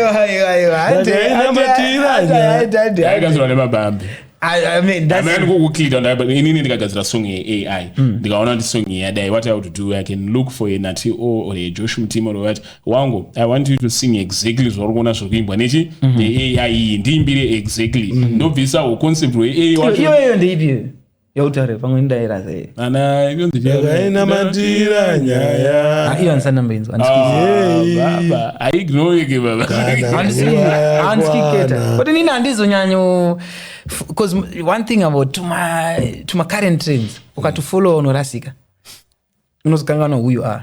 Yes, unozokanganwa kwawakabva. Okay. Unopedzera wakuchesa kuti zvikuta zvabuda vanenge vachiti nesparks asingaitenge ola kana nesiku asingaitenge. Yeah, because you know your essence. You cannot be ola. Kutoterera ndoti then andiri negona ita differently like this saka we can never be the same. Ndo zvautare izvozvo. Tukaterera stereki. Isi tunoita sesu. So dzakavanyaya wataura music inodistributwa online mazuano vanhu varutonzwa music online kwana audio market for free kune Apple kune Spotify kune maplatforms akawanda YouTube music. So kana iwe uri artist music yako isingawanikwe maplatforms papo number 1 utonofoira because ndopega vanhu pavari kuonera chi music akuchazi madays ekufamba netsoka uchiti nokadutudu bromzaita podcast na vanjoga nofanira havuda ana vanjoga isita understand kusouth yangeti first time yakuenda one show kabana sikana promoter hapa paya mumfezi achitana nezunyaya achitanga ngefan isatozo ati ndi content creator because badizeta singatozeri kune chinonzi ma content creator takazongona takutotrenda so unofanira kunge une music on platforms grade 1 grade 2 wanzwisisa maplatforms omastad kune music business unotostad zvotoverengwa futi zvodzidzwa and you analyze your terrain and you analyze where you want to go based on your vision. You evaluate kuti inini ndofana ita sei. Kune inonzi marketing because market ayo kuti amana ini basa rangu ndeiri zviri kuitwa futi online zvinizvo zvamazana but izvo zvinopinda kuti kune mabudgets ero unogonera kana kuisa 5 tombowe kuboosto tune rako kuti rioneke navanhu vakawanda. Zigo kwangovarera uri pa10 pangopfuuro chingoma chiri kurira kuti andani kungocheka kana kungosendera zigo wire sendera zigo wire oita zvaanoita. So igrade 3 or 4 tichina zvidaro but aujump the gun unolena from.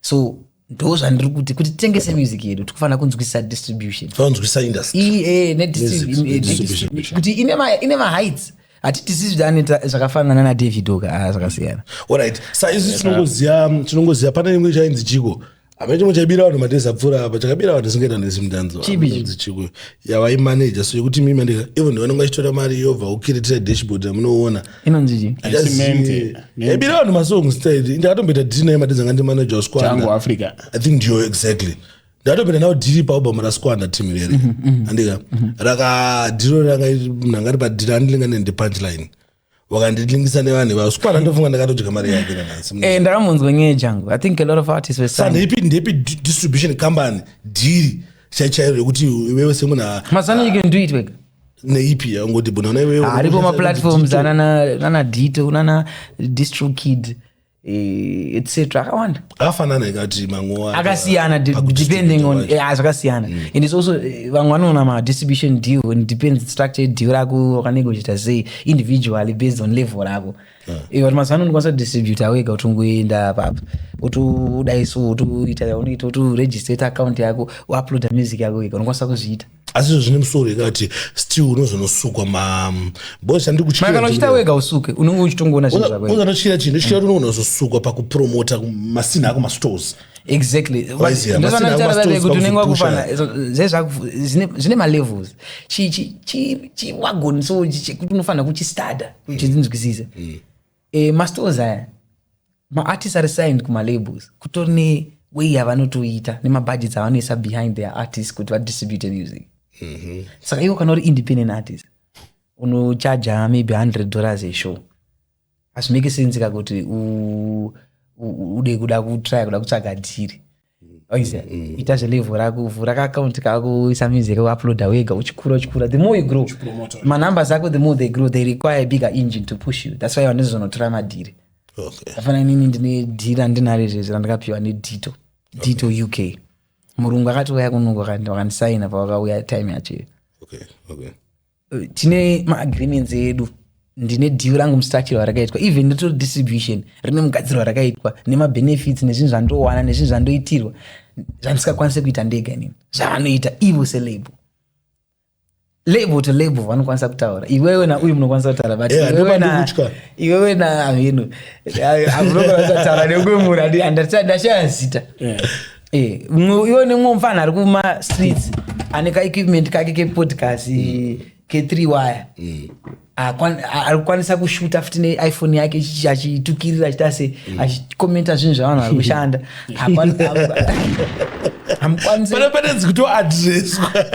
hamukwanise kutaura pasame paradigm anotofanira kutsvaga wei yekuyazotaura newe but iwewe nao munokwanisa kutaura saka iwe ukandisaina iwe unokwanisa kuudza uyu kuti sha ndipushire ukatisi yangu zvinhu zvinyazoita booster iwo kako wodi wangu ndokuda feature hapo ndoda feature iwo kauya kubvanzi 3000 right so which means natoda timbo I think totavhara itongorwa mango masara edu yatotavhara ndakumbobvunza neteam inoita gatekeeping iri muindustry anazopindura kamubvunzo ya wekuti unozosecure sei future chi so aman tichitokura isusu reason aya takaendeswa kuchikoro I believe what may be education wokudzidza kuti zinoseva pati ipi unoseva pati yekuti unofanira kuzongogona kubatanidza kuona muvhu riri pamberi utacalculata kuti unoribatanidza sei unorisekiwa sei next move rako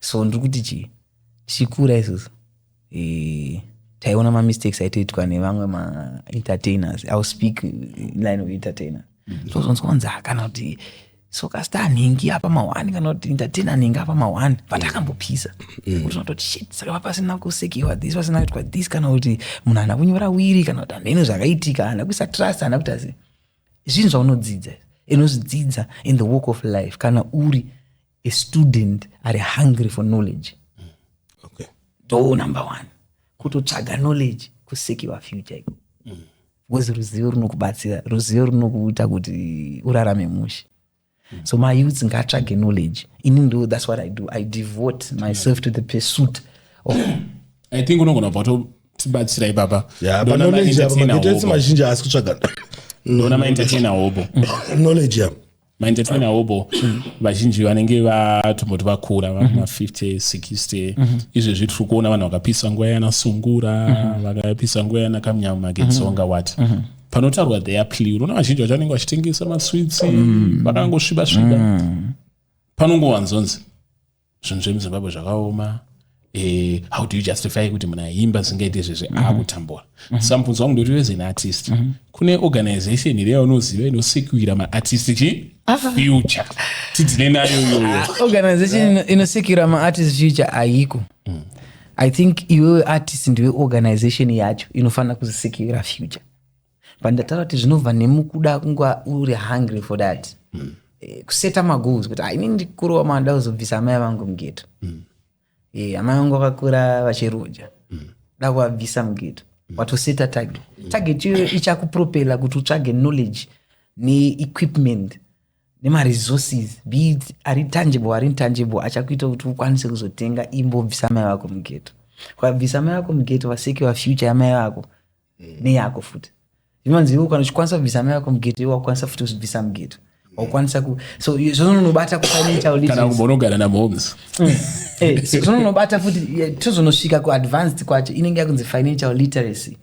Yekuziva kuti ukabata dhora paunenge uchipisa unorisa kupi. Unoridya here rese ropera womirira next show kuna kuti tichauya futi kana kuti unoti ndibvise 80 cents ndi 1 December vanopisa vanopacha baizi ndibvise 80 cents ndi 1 December muchigubhu 20 ndoirowa zvamwe kana 20 ndoidzosa kuma works angu kuti since ndawana wire ndikadzosa kuma works angu maybe next time chawana 2 wire. The wagon grows like that. Usikira iwe one 25,000 maybe kusecure stand kana kunonzi kunyabhira secure property isinga lose value inotogaina value over time. Lenders yangu ukazopera zvakurunza akapera but ari muchitangwena chake ane library munhu ndomanenge achiverengera. Family yakakosha zvakadii kwauri? Yandiri kuti family havasi baba namai vako but kuti uri munhu anode here zvekuita mudzimai nevana unoda kurarama uri pa-free mode. I barely review about my personal life, especially family. Family is important to me. As a who and I'm homes and nani, this is undated personal. It's important. I believe we should protect those boundaries, right? But I'll tell you this. I'm a family man. And I love my family. Family is important. Family has to be protected. Ndokukosha kwayakaita. To a point yekuti inini andikwanise izvizvi kungomuka ndotoposta family yangu pa social media kuti vanhu vakwereta wifi dzepamachechi emugeto nemagwazi emugeto vatange kutuka family yangu. I protect them and I take care of them off camera. Makombori akawanda anobva mukutreata patinoita family. Kana uri muface munhu anotsvaga asingaritire vanhu paground ifako because tikuraramire chii pasi panapa. Take care of the people vanotiita kuti isusu also futi tifile tive zvatiri. My mother must be taken care of, my dad etc. Bidi ndine madhoni, ndine mukadzi, ndine chii kana chimoko kana girlfriend kana kuti chii. Anyone, family, sisters, your brothers, your wagon, my friends, it's family too. You need to take care of your circle and empower your circle. And above all, protect them. And the best way to protect them, kuva empower kuti vasazoite mamoves akadako. Ko chimwe chikuti dhomodza inzara ndio inotiita tite mamoves. Ikuti ndozonoti iri move raitirwe iri. Uri kuitira ndora ngotura mara. Inzara iri kuti pinza mutu ngoti rounds kuti unoshaya kuti ko munhu amana angakupengera mana chii chikuitika ichi. Ende mayuts akawana mukuti muona ari kutopenga ende ukada kutarisa root cause inzara. So protect yourself and protect your family. Protect family yako kai empower inozokuempower pamberi apo zvapenda. Family is important to me. Ladies and gentlemen, Sparks ane mubvunzo wada kubvunza. Tobata vara. I think mubvunzo wangu ngopfuro nepo haisino kuti bvunza. But mubvunzo wangu eyo ndikuti wona nato. Iwo wangu uri industry for a long time. In the industry zvatina ma-gatekeepers. Maybe time yamaitrai kuita zvamaite mimi pakune ma-gatekeepers aitinyowo zvinhu achitoriko gatekeeping aipera ndiri right segeto youth andika ukasangana navanhu kuita gatekeeping unofana kuita sei? Inini I'll tell you why. Ndiri panapa unofana kuvabvisa pagedhi. Good point. Unofana ndopana kataura paya kuti takunobhudoza do zokosha unofana kuti unobhudoza do. If things cannot be handed to you, go and take. Hansi neBhayibheri, the violent shall take it by force. Exactly. So inini kuti ndisvike panapa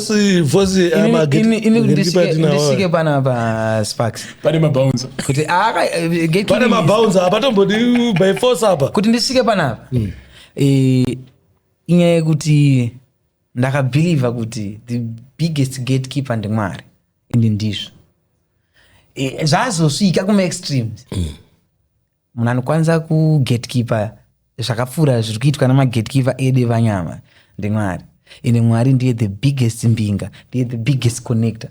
So indakazonga kuti I will work hard and I will pray and I will look for good kuti vandiratidze way yekusurvivor nzira dzakasetwa matrips. Nyatsoti sanurira about the biggest gatekeeper ndemwari because magatekeeper mamero. So when you say the biggest gatekeeper ndemwari ndikuti inzwa literature iyi papa vatubate literature hakuna munhu anokwanisa kuita badness dzakapfuura dzamwari. Tomboti chimero chatiri kuitirana pasi panapa mwari anogona kuchita chiri wese chekuti iwewe uchiita wakaipa panosumudzwa kamwe kamfana kari kugeti uko kane one camera phone yeBlackberry yakabuda outdated kubva kaita podcast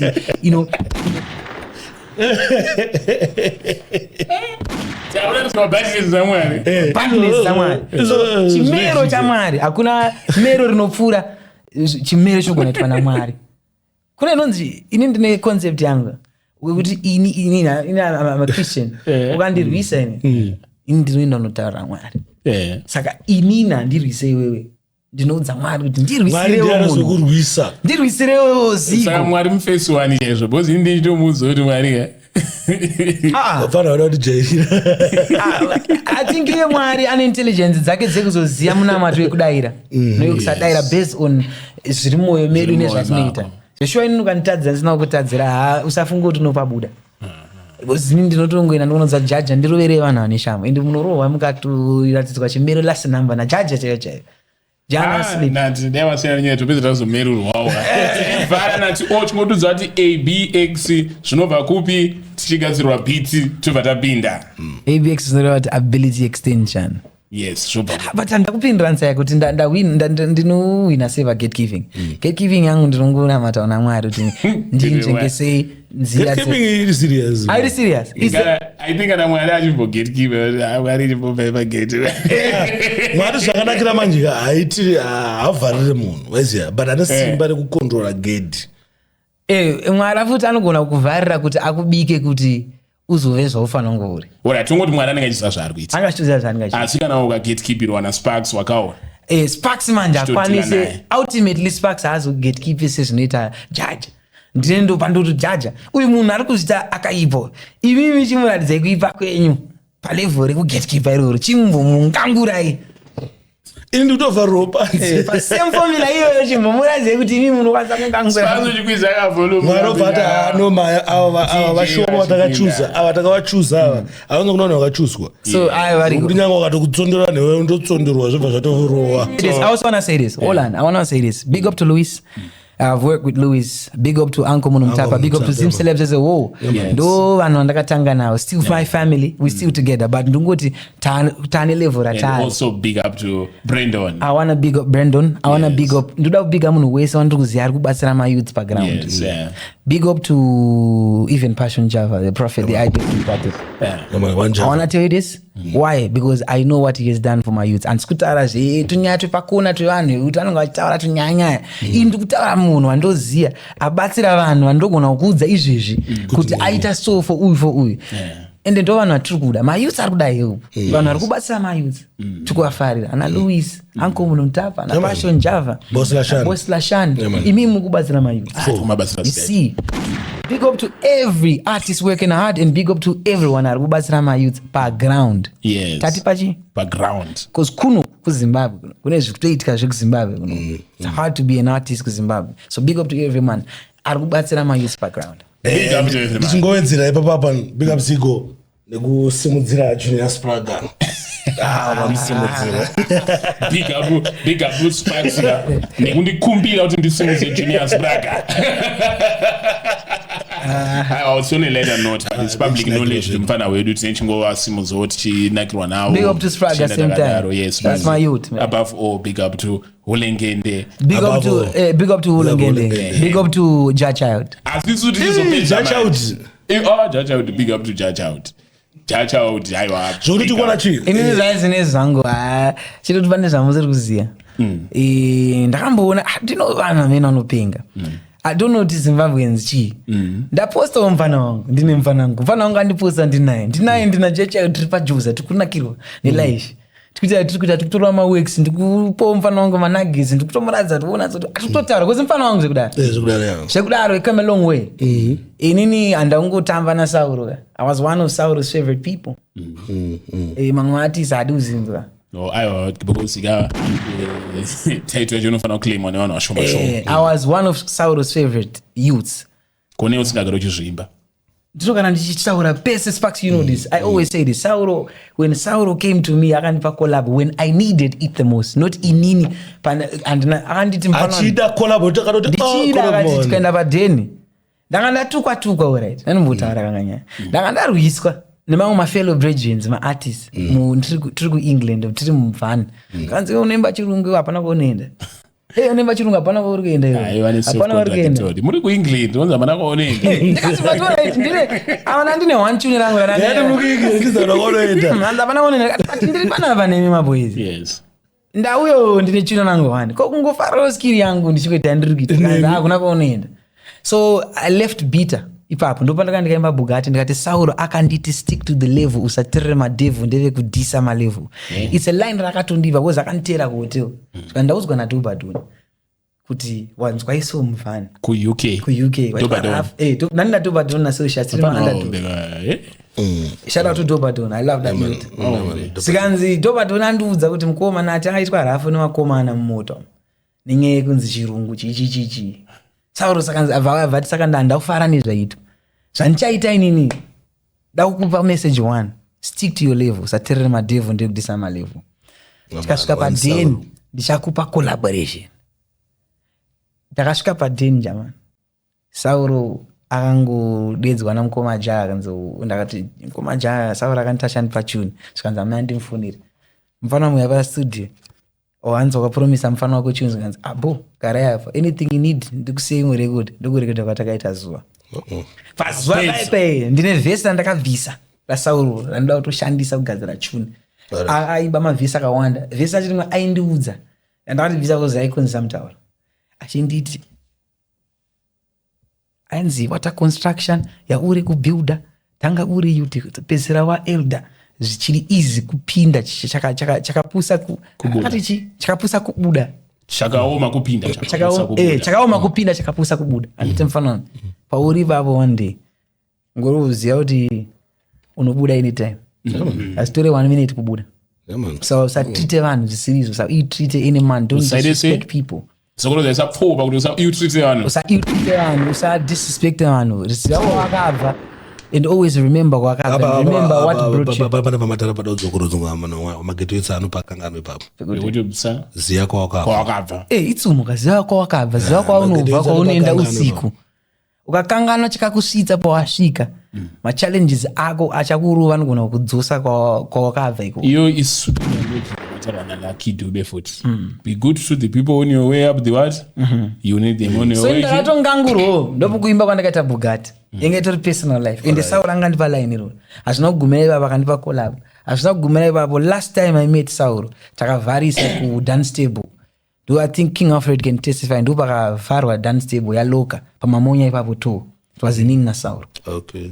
Akanditi Sauro wanga usingaite 4 minutes na Sauro. Uchiwirirana. Wangopfura 5 minutes na Sauro mapindirana madaiso. Ati nini ndiri kwani YouTube kuti aibvuma kutorwa picture nini. Ndiri kwani YouTube kuti akabvuma kushare space. Promoter na kutora mahotel rooms akawanda. Hapana room yangu akataiwa.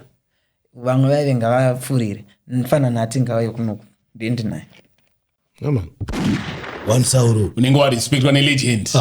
So inongodzoka kayo kuti you always have to respect because hanzi inde ifarira wisdom. Ndakaiudzwa ngomudhara wangu rich man. Akanditi aufe wakava zvausinga respect. You can never become what you don't respect. You can never yield or hold level rausinga respect, which means pane someone ane level rauda kusvika but aumu respect munhu. Blessing rakaiswa naMwari pane munhu rekuti asvike ipapo unongokutiza because you don't respect that person. man 4 ndichitaurwa naProphet Bedenjo futi like Ndakanzwa na prophet wangu what you ndakafungwa despise. Yes, you can be what you despise. Inatomboonzwa prophet wangu achitaura ka vachiti amukona chi iwewe pane pangu pacho pekuti iwewe unoona undisize inini andike but iwewe uri kuda chiri mandisi unofanira kurespect anhu zvese anoindinge bva yatapukira kuya so kune mayouths anoda kuti inini ndataura kuti kune mayouths akawanda ndoona stuff vamwe vanofuririka nenyaya yetu mafoni turi kumazano mafoni asmart kaya vanhu vachazi smart ndasaka yakunzi smartphone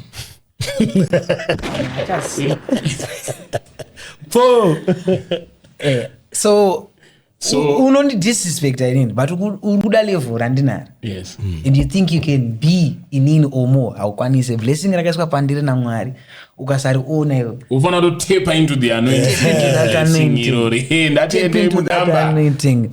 Ande baidizve mamuri kuresei nemangoma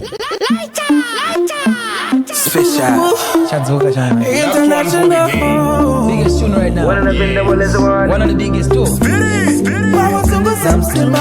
yo Katanska Katarina Mama mani samshina Nasty no gonina One shot, two shot Baguda tequila we are the mama shot.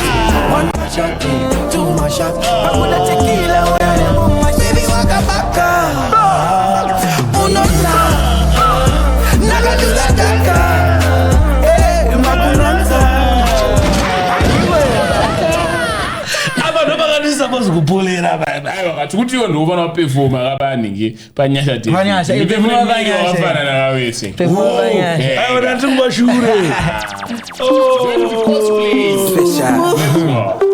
International What have been the one Mama Zongo Zamstima yo Katanska Katarina Mama Mani Samshina Nasty no gonina One shot, two shot Baguda tequila we are the mama shot. One shot, two shot Baguda tequila we are the mama shot. Baby waka baka Unona Nagadula daka Makunanza Baby waka baka Unona Nagadula daka Makunanza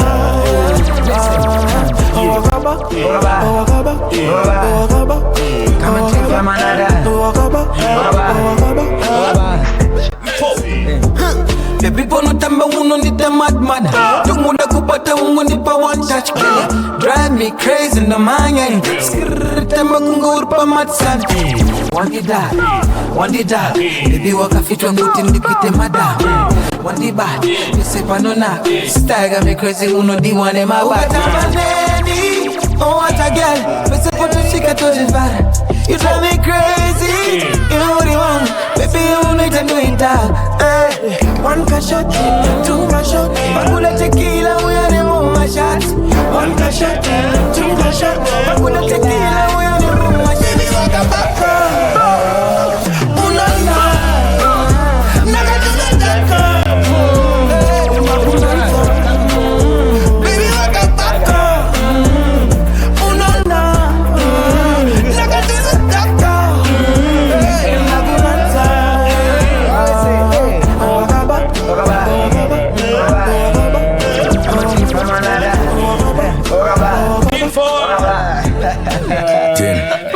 First impression, nigga, what is that? Ask many questions. Chatting is like 5, man. Kiss and gagu seconds. Me say modify 2 brothers name my parents. Chatting guy pan, chat inside pleasant. The way my keep one up with Clement. Maybe indeed wine that just up better sentence. But baby, when it's die, start and patient. Fire as veggie. Very group man. Atira maluta chitanzikana maenda mapodcast kumzaswere muchingangura vanhu zvimarketing. She is a wise woman for saying that. Because vanakawanda nekunongotanga ngangura vanhu kana twaenda paTikTok ngangura apo ne tune. Hausi kumaketa tune nako. Saka ini ndaye vana vamana. Ndaumaketa machune angu. Ndine bhama riri kuuya. Ndiri kuti pa second hour.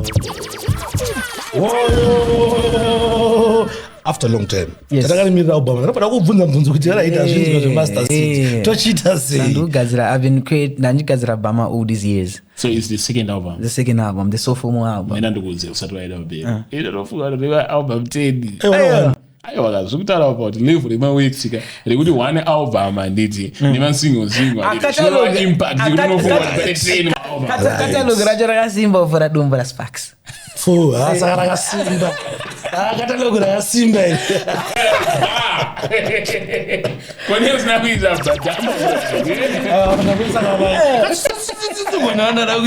katalogi rakasimba but I only have one album andakangoita iroro the fans have been restricting me kuti ndiite rimwe album vamwe vanoti album iroro tichiri kurinzwa ndiro album richiripo iroro don't do another album until someone aito album rinomeasure up to that vamwe vari kutaura kuti tikutodiscover mamwe machuni anana Finesse aya anana Trouble in the City mustard seed iroro but look mafans akanozoziva that nanguva panyika vachita mafanis ndosaka ndakazoti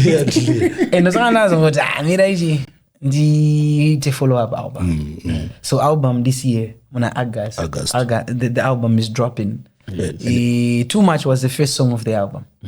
Right. Takatoingangura mpama. Yeah. So second song iri kubuda ipapa. So I announced, I think on my birthday I'll announce the second song of the album, which is maybe, and this interview na management to release sound. So chaita manje. Isu mazwana kuti nikamaka professional kasiri professional kata kuita kuti unofana usara confused. Isu chatira ni management ka. Tichironga nayo ka. Tichisa application kedu kuti tirowe listening session yedu. Oh yeah.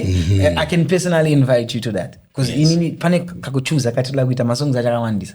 Saka iwe unobata beba rako, unyora ako, indobata beba rako. Management akabata beba rako chinyora ako. To taura kuti amana komo ndinomeita ndedzipa because process yenu netse. Ndino what and very power yange yabviswa maobama. Yainza ikwani. Ndena ngari meeting. Nitamuka ne vamwe vake. Bwana ngari meeting. Zvakaita futi ma meeting yayo. Kanza futi kuti chuma sta chitu zvoni makanaka ya boys zvisina kairamba. Alright, Too Much. Apo tamuka ndova imosha yake and verify imosha yake. Andozata nobuyikana. But Too Much akapina chida delete. Safe akapina chida delete. Saka bika kutamuka. Afangoti chivaiva computer ivavo. Budai. Va tora mafiles apa. Akanyazota sapa. Chivaiva computer. Atopina ngamuta inzwa chisonja ndaida ichi chechibaranzi ja. But Infinity vibe CI flash raga vatrama vocals but not ya studio mso choose the Infinity tipezi song. So saka album ine collab yamuna ngombo ligisa. Naida ulikisa collab. But ndanishitana na Danre anditi maya. But hint andokwanisa kukupa. Andokwanisa kukupa ina. We are ready. Yapo class ready. Ndokupa ema hints. Mubama ndichaisa upcoming artist as a feature. Ario hip hop #1. Ndichaisa artist who is rising as a female. Ndakambomtaura nangu pa radio kana wanaona chikuna radio. Yeah, it's a secret because ndakambomtaura. Who that? Pachange paina attend change yeah. Ari female but ndichaisa rimwe youth upcoming re hip hop rakaipa mainja watipo itangori kupa zviprofita zvenhema then nchakupa imwe clue ndine legend remusic ramusingafungire remusic yedu isusu yemuZimbabwe ramusingafungire randakaisa ipapo pabama ramusingafe makafungira kuti takagesa nakagesa nabata kuti atata ngemprofita venhema njakupa but zvinizvozvo zvese still zviri subject to change mangwana makisendo kunotomuka ndakutofila kuti zvezvanjada but ndine chichemu ngeba ona mguru tikuita problem yavafana andika wakaita sana na Junior Sprague makaucha voucher yekuti andika tunoyesi tichiti zimdanzo andika tapedza kuti zimdanzo kuno wapinda iwo then hauna youth wezimdanzo wada kuimba naye mudiki chawakuita wakuimba namakolab navafana hip hop asi kuda kuimba nemayouth edanzo hakuna kana iye fila zirake asiri kufila kuti kuimba nevamwe edanzo hazvibude zvinobuda akaita patopinda culture voucher because isusu tetiri vanhu veculture kana tiita zvinhu zveculture tiripo ipapo zanoda kuita Sparks andisikuda kudisputa mafeelings ako nenotion yako because andina problem namfana wangu Spraga but iwewe and that's not the problem and the big of my youth Spraga but iwewe une issue yako na and I want you to express yourself but ilina andiskuzo daira kuti nditenge ndatora side but nyaya yako ndikuyinzwa ndindoda kutanganza mbucalculate kuti seshiwa ndizvere culture voucher asikuimba ne ma issues vapane esimdanzo waunoziwo ari kufecha nawo ndianani I haven't seen one including madedido akafecha nawo pamasonga ashoni andiwe bada but kuti tikuriwa feature esimdanzo chairo turungoro wedu kuti kamumirira tikamupa time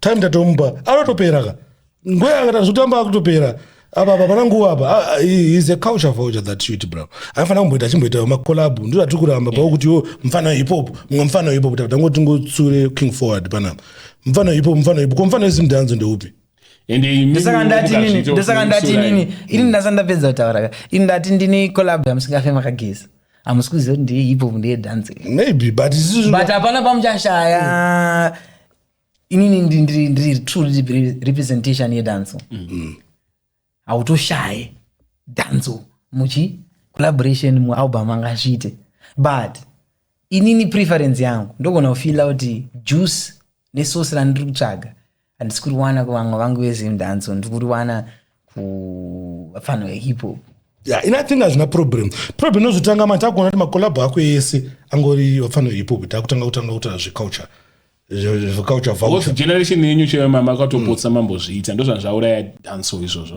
zvoti mese crew renyu rana naFreeman makaenda makadaro mamangocollaborata nemasalad nechidanso muchiisiya ichifa ana silent killer makasimuka nawo makunyanya washorawo vanogona maona unga uri kushoreka but musi munombonga upfeke zembe dzakanaka morova naro kuti culture irambe iri culture wanaukangana culture nati maartist mazhinji especially mahombesa vahombe vese maartist vakakangana culture vakatanga kuita vari selfish maartist mahombe akaita sei akakangana culture vapi maartist mahombe vese vakapinda before hatiti kutangira pana naenzo nemi muchikwira da mese makarasa culture because zvinhu zvamamakuita mamakuita zvinhu zviri personal static which is good nochida kuenda mberi pasitara yenyu but pane tumwe tunhu tunoitirwa tungoitirwawo papa 5 mariti muroteni mariti mabuda tongoonoona inini alright nyaya yacho ndakuicorrecta tikaramba chiagiwaka tingatozorwa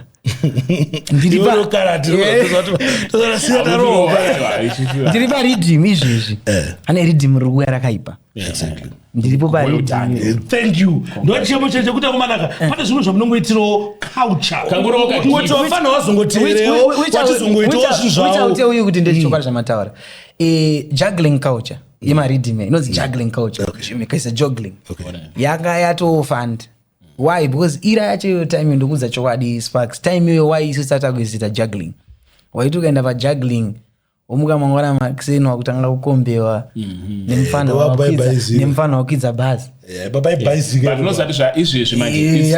vaita toxic to a point wekuti mangoma achanzwike noise yavo ndekudivhaidana kuti chi kuti unoona chinati you corrected izvozvo by kuti that time maartist anga asingamboimbe anything personal or an album you would just know kuti maartist achapinda paridhim anditi pamamachinja by introducing my solo projects and not define who is Nutty O as an artist but we don't throw away the baby tunongocho kana pa 5 over ridhim kana pagora tongoto Freeman ngapindwa 3 ayo ndosakaona kapepe iyo ndosanaida kuita pepe ona culture ndosanaida kuita pepe culture pandakati I wish dai paitika Sting netsvago candidate yandoita naye Sting but candidate iyi inofanira kunge yakaenderana nelevel rangu anefanwa ane nama iyi kwayamende ndakaisa yekutozvihambula yekuti nama wena tiri kuzimu ndikati candidate inofanira kunge iri mu-Grammy featured project andikwani